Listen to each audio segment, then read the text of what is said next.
पण जर तुम्ही याकडे बघताय की जीवनाबद्दल संवेदनशील कसं व्हावं, संवेदनाक्षम कसं व्हावं, मग तुम्ही शरीराला काय देता हे खूप महत्वाचं आहे.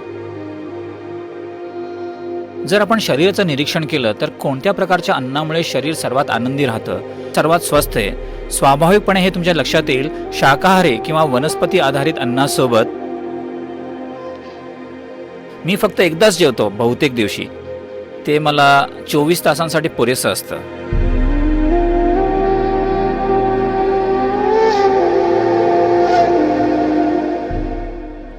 तर तुम्ही मला समजावून सांगाल का, भारतातले इतके लोक शाकाहारी का आहेत आणि रोजच्या जीवनात अन्न आणि फळांचं महत्त्व सर्वसाधारणपणे काय आहे? सध्या भारतातले अंदाजे 38% लोक शुद्ध शाकाहारी आहेत. पारंपरिकपणे सुमारे असं म्हणूया 50 वर्षांपूर्वी जवळजवळ 60% शाकाहारी होते.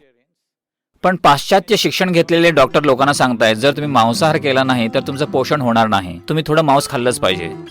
तर त्यामुळे थोडं मांस आलंय, पण तरीही भारतात मांस खाणं पश्चिमेकडे असतं तसं नाहीये.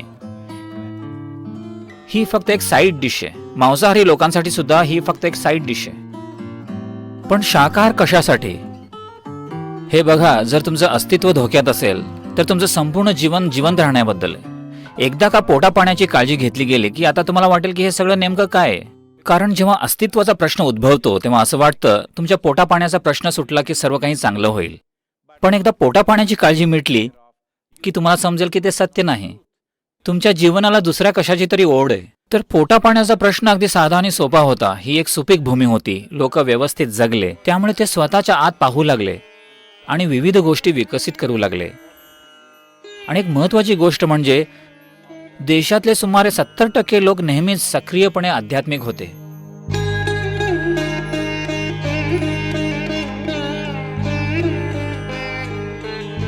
आत वळणे हा जीवनाचा एक महत्वाचा भाग होता.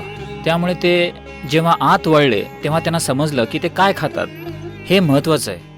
तुम्हाला जर फक्त हट्टकट्ट व्हायचं असेल तर तुम्ही भरपूर मांस खाऊ शकता आणि ताकद वाढवू शकता आणि एकमेकांशी लढू शकता.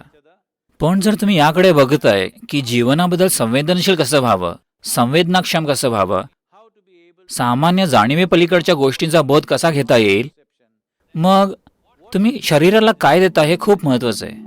तर असं काय आहे जे कमीत कमी अवरोधाविना शरीरात जातं, शरीरात कमीत कमी संघर्ष निर्माण करतं. तर हा दृष्टिकोन समजण्यासाठी मी असं म्हणेन, हे पहा, तुम्ही कच्चं मांस खाल्लं तर उदाहरणार्थ मानवी शरीरात मांसाहारी प्राण्यांच्या तुलनेत सर्व मांसाहारी प्राण्यांमध्ये त्यांच्या अन्ननलिकेची लांबी शरीराच्या लांबीच्या केवळ 3 पट आहे. सर्व शाकाहारी प्राण्यांमध्ये अन्ननलिकेची लांबी शरीराच्या लांबीच्या 5 ते 6 पट असते.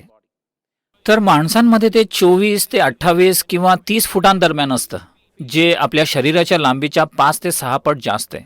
अशा प्रकारच्या अन्ननलिकेमध्ये जर तुम्ही मांस घातलं तर ते यातून अगदी हळूहळू पुढे जाईल. अंदाजे कच्चं मांस 70 ते 72 तास घेईल शरीरातून बाहेर पडण्यासाठी. जर तुम्ही शिजवलेलं मांस खाल्लं तर 50 ते 52 तास लागतील शरीरातून बाहेर पडण्यासाठी. तुम्ही शिजवलेल्या भाज्या खाल्ल्या तर 24 ते 30 तासांपर्यंत वेळ लागेल शरीरातून बाहेर पडण्यासाठी. तुम्ही कच्च्या भाज्या खाल्ल्या तर 12 ते 15 तास लागतील शरीरातून बाहेर पडण्यासाठी. तुम्ही जर फळ खाल्लं तर 1.5 ते 3 तास लागतील शरीरातून बाहेर पडण्यासाठी.